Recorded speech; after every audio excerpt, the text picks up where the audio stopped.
knew it was going to be in the future. We didn't really know how far in the future it was going to be. Like we talked about 15 years, 30 years, and we figured we wanted it to be near future so that we still could kind of recognize things, but we wanted it enough in the future where it was plausible that we would have developed a lot of cool technologies and just weird, crazy things. So I sort of approached it like, let's start with the character classes. I figured the Templar were sort of the clearest. They were kind of central to the whole idea of what Hellgate was about. They're classic knights, but they've existed throughout time since the Middle Ages. They would have known about these demons for a long time. They would have been preparing for it, preparing for the invasion. I thought in my mind, if I figure out what they look like, then the rest of it's going to kind of fall into place. And that's pretty much what we did. I knew that I wanted them to harken back to that historical sense. Like, you know, I wanted them to look like they had been around since the Dark Ages, but they had continuously been developing new armor, new weapons, new technology, with a sense of their own history. They look like a knight. They look like they're in armor. You can tell what they are, but they look like a cool future soldier. It's power armor. It's power armor that was built by a craftsman.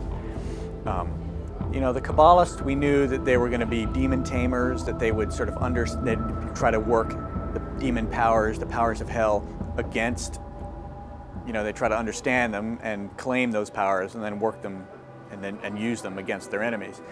So I figured that, you know, they were going to have kind of a dark feel to them and maybe more of a tribalistic feel, a more Kabbalistic feel.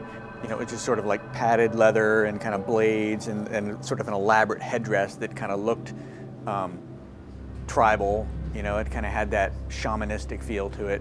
They would use the demonic parts like horns and bones and skin to protect themselves from the demons, but also to kind of pull that power inside of them and use it against what they were fighting.